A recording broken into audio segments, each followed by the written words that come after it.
song. All right, give yourself a hand.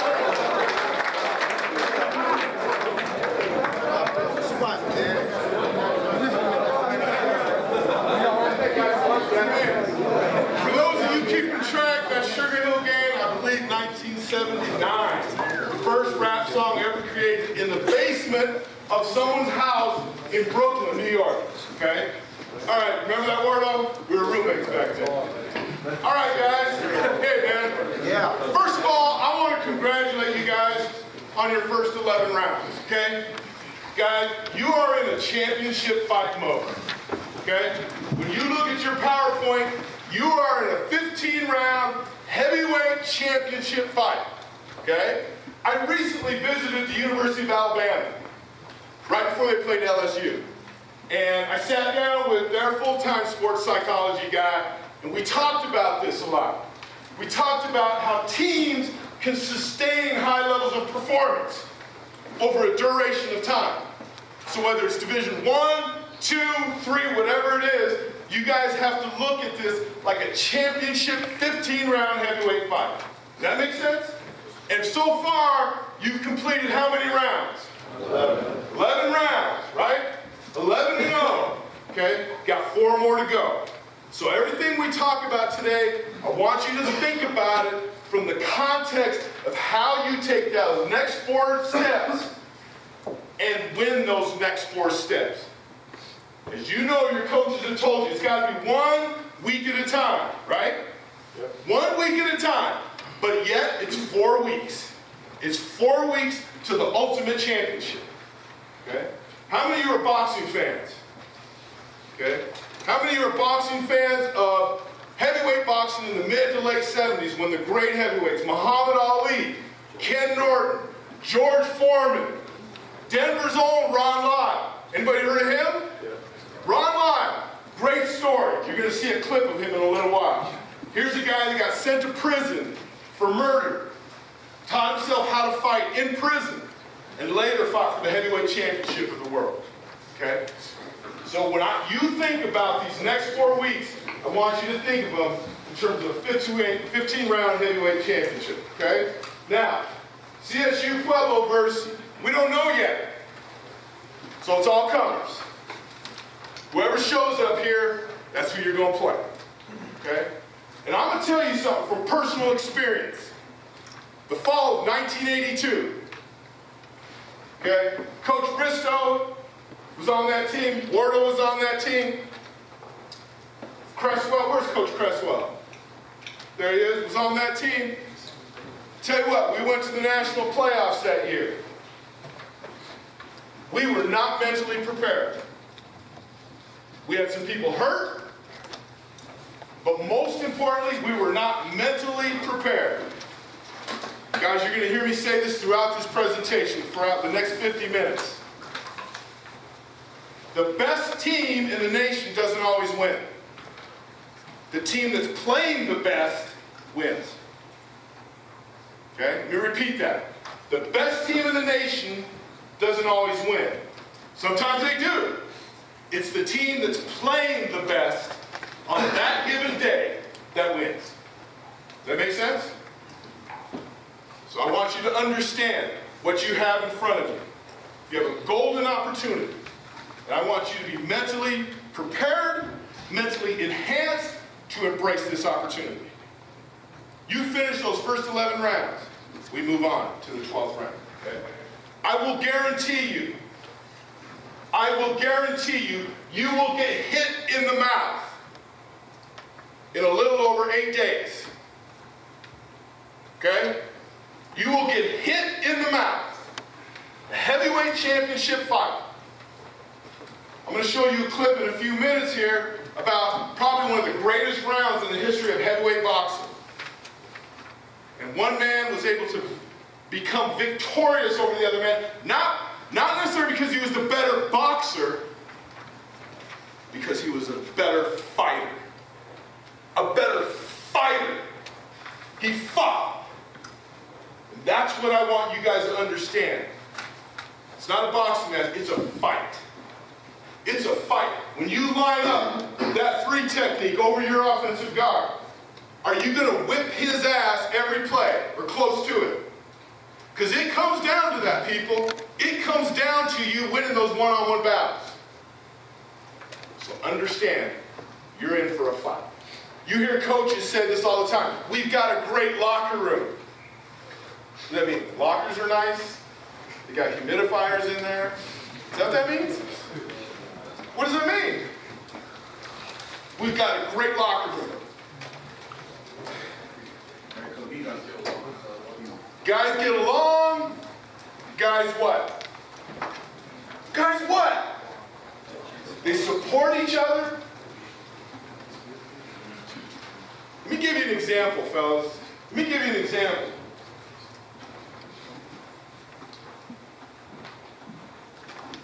Let's see. I can't do math. I can get a Ph.D., but I can't do math. Let's see.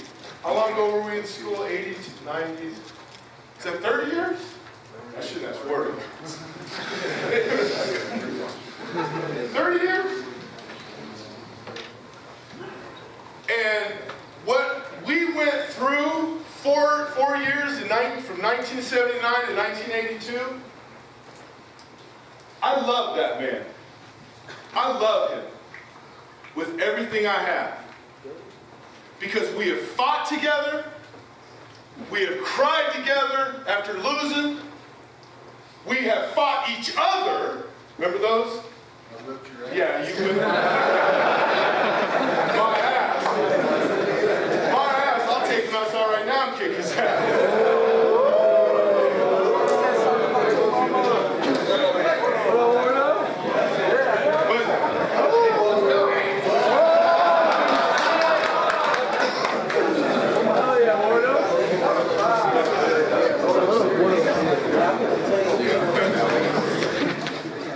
That's all right, man.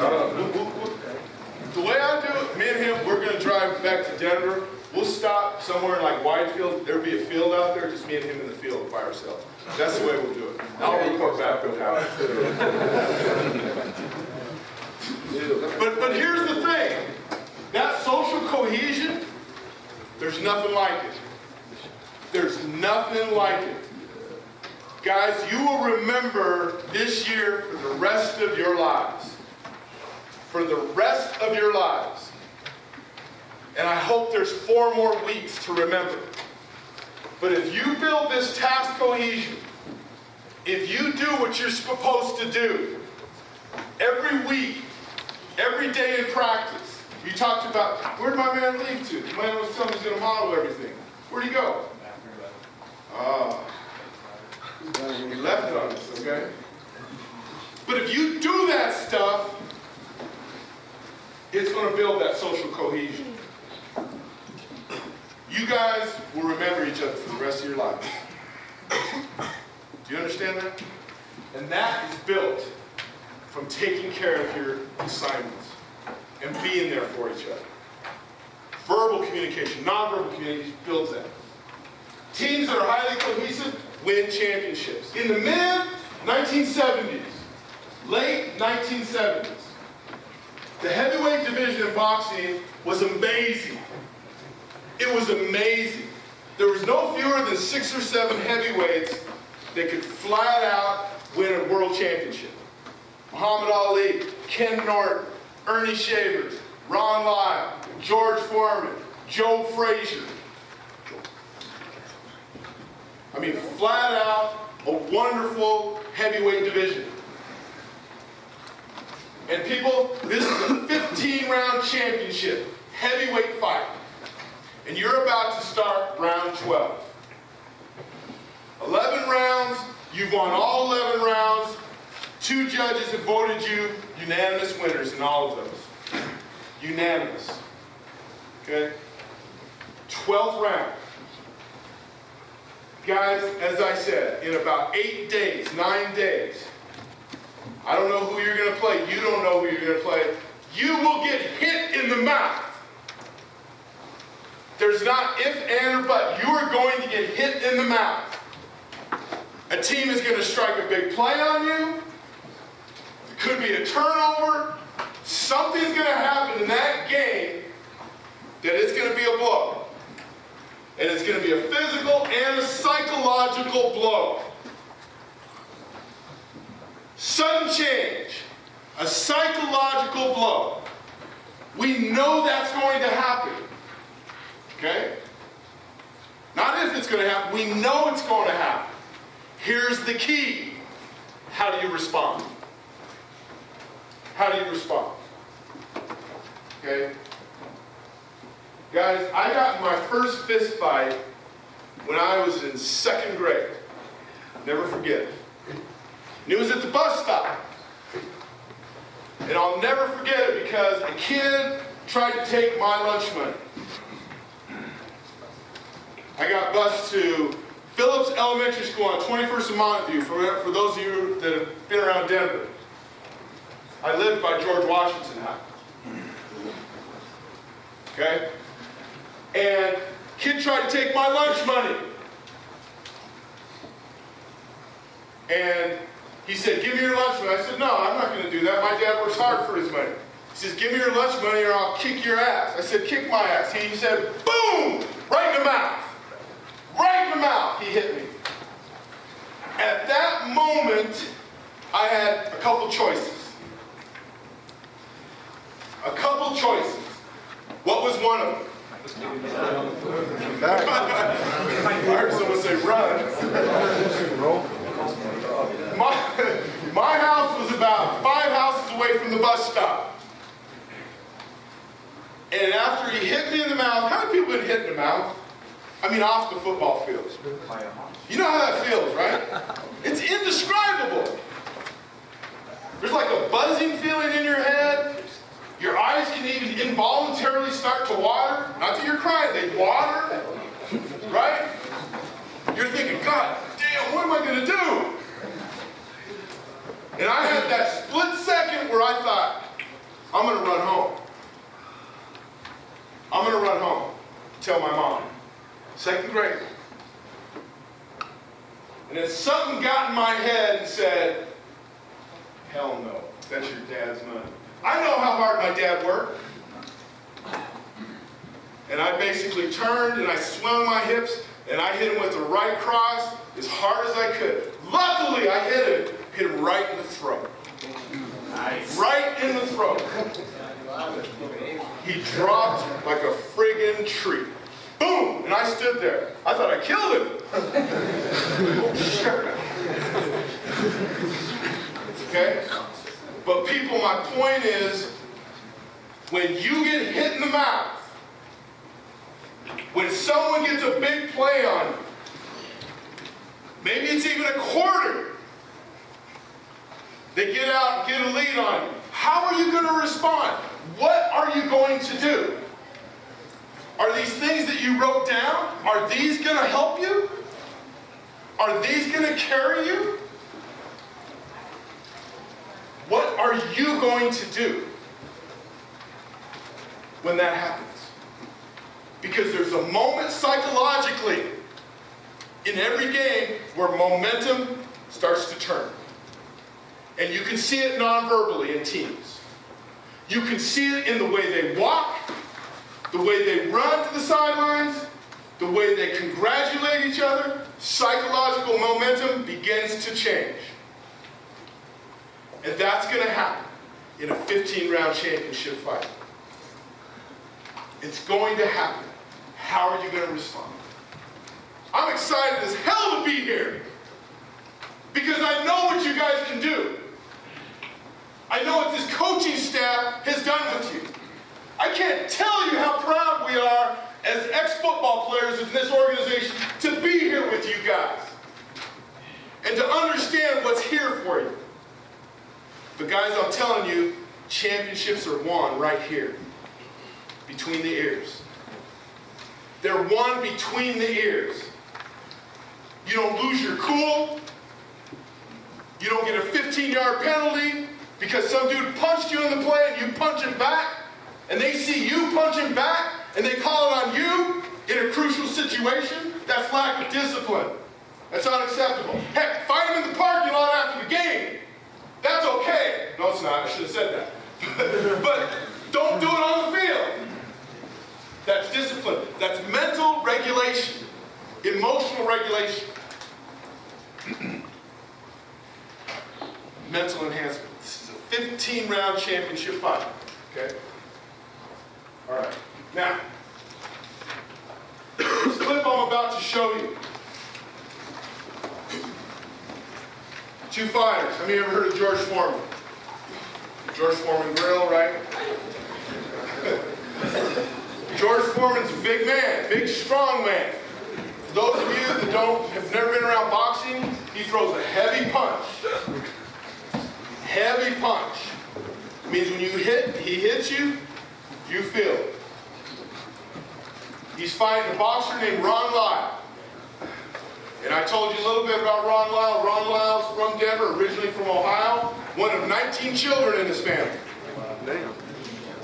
Okay?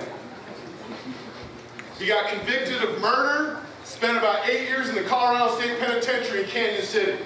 Taught himself how to box. Taught himself how to fight. When he got out of prison, he became a professional boxer. Nobody gave him a shot. Oh man, this dude's an ex-inmate? No, I don't want him in this gym. A guy named Sam Boardman in Denver gave him a chance.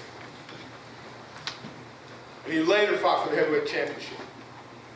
The reason I want you to watch this clip is because the fourth round of this fight was deemed the greatest round in heavyweight boxing history. Okay? And the reason is because you had two warriors, two gladiators in the ring, giving everything they got. How did they respond when they got hit in the mouth? How did they respond when they had no more energy in the tank? Nothing left. They fought like crazy for 5 rounds. We knew the fight had to end. My oldest brother was a boxer, Golden Gloves champion. He told me, in the 3rd round, this fight will not last past the 7th round. They can't keep this up. And it ended in the 5th round. What I want you to look for in this clip is you watch physically and emotionally in their face. The fight. The will to win. Let's watch the clip.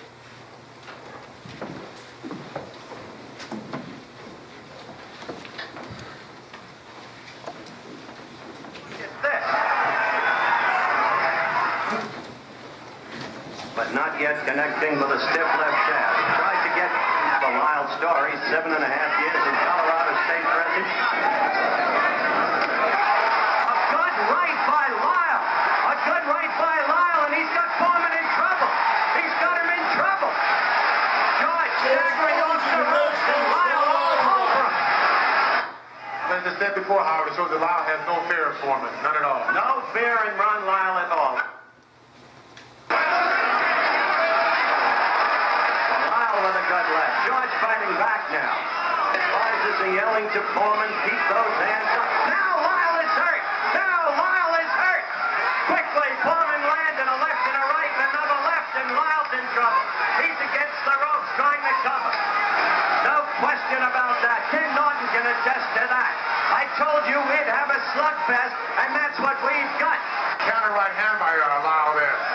Very good.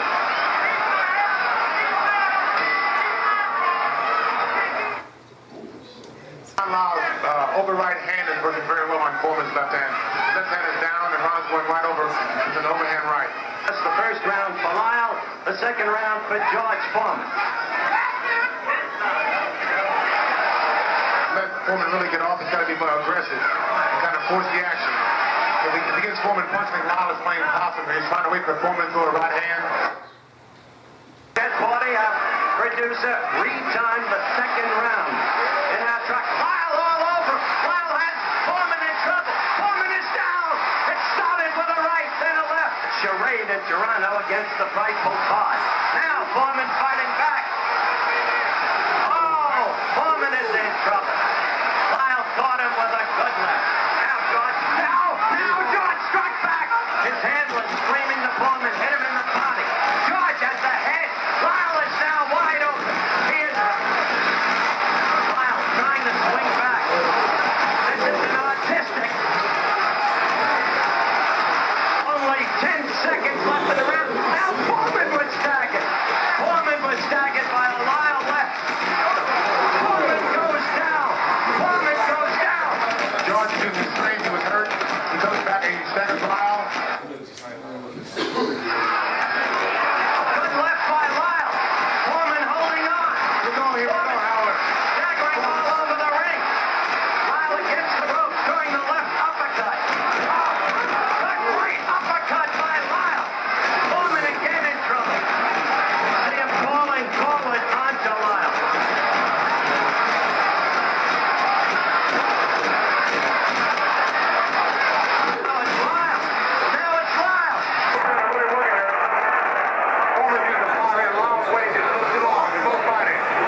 got knocked down 3 different times.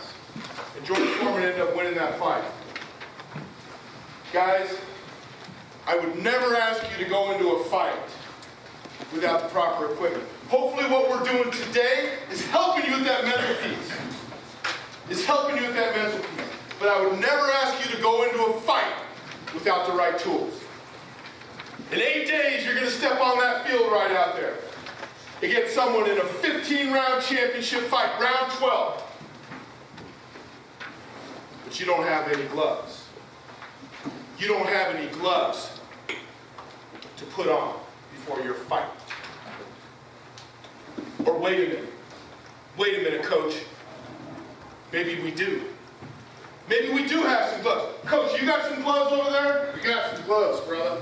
Hand those out, coach. Everybody gets a set of gloves here. Everlast heavyweight gloves.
Here's the deal, fellas. These gloves are real Everlast boxing gloves, leather gloves. It's a real deal. These are symbolic of your 15-round championship endeavor. These are to remind you that you're in a fight, and the fight is just beginning.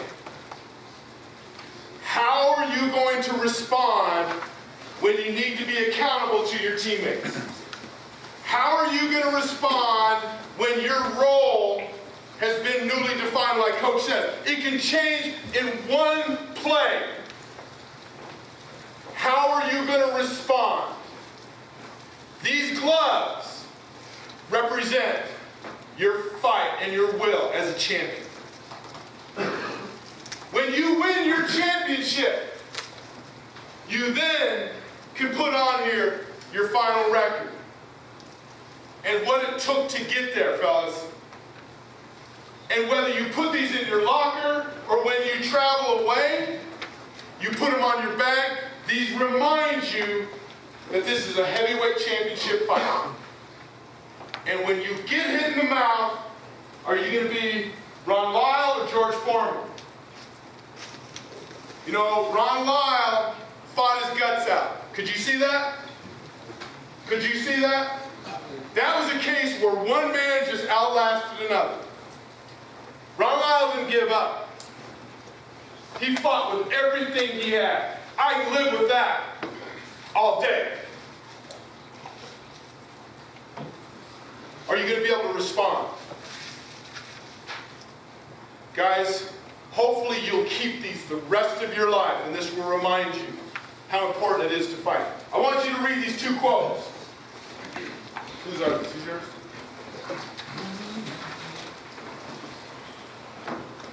Defensive lineman, my guy right here. What's your name? Derek, stand up. Read that first quote. This is a quote by Muhammad Ali. Read that quote, please, loud for us. A rooster crows only when he sees The blood. first one. The fight is won and lost far away from the witnesses, behind the lines, in the gym, and out there on the road, long before I dance under those lights. Thank you. What that means is this, people.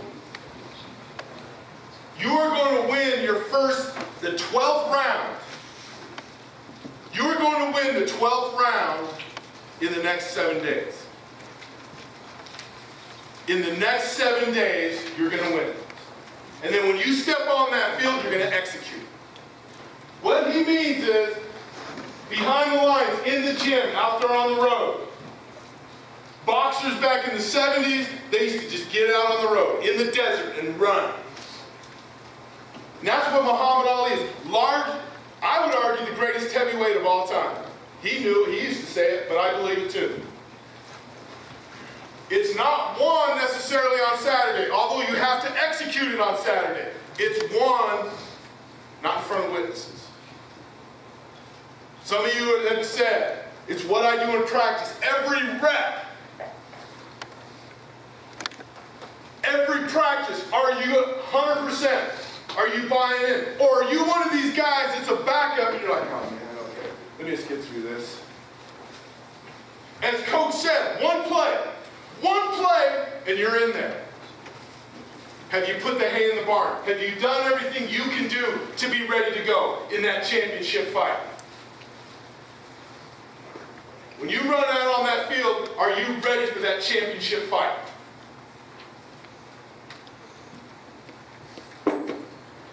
Next quote. Give me an offensive guy. Offensive lineman. Here we go. Read the second quote. Rooster crows only when it sees the light. Put him in the dark and he'll never crow. I've seen the light. What does that mean? What does that quote mean to you? It means that someone's, who's only cocky, egotistical, they'll only crow when they're in the light. When they're faced with adversity, they'll never crow, they'll never overcome that. Okay, good. People, when I read about this,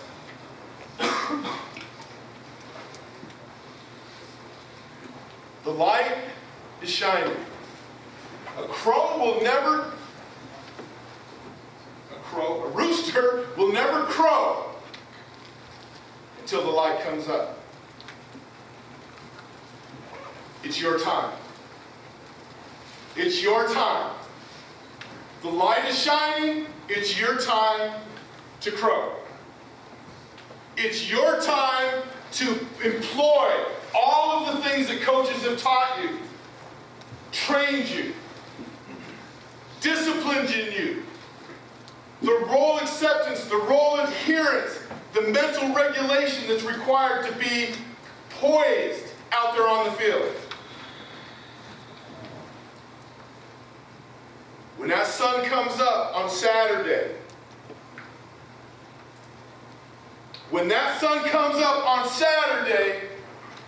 are you going to be the rooster?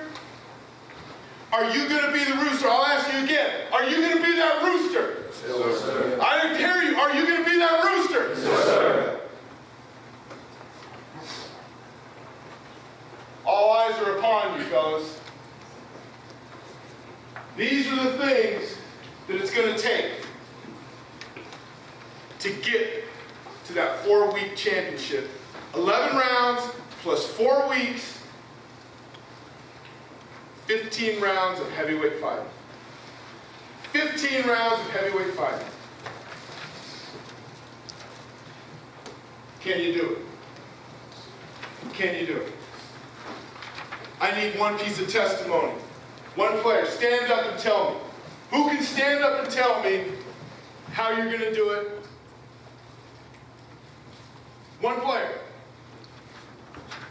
I'm gonna do my job. Come here, come up front. Come up front.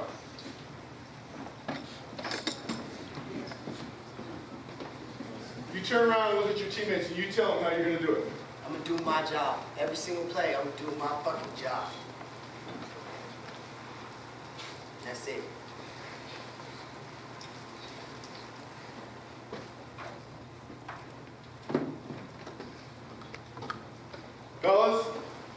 Fellas, I believe in you guys. I love you guys, just because we come from the same program. If you do these things, and you come prepared to fight like you've never fought before, I believe in 5 weeks from now, you will be national champions. I believe that will happen. But you've got to be willing to fight. To fight and hold each other accountable at those moments when you need it most. These gloves stay with you to remind you what you're here for. Guys, thank you. God bless you, and I wish you all the best.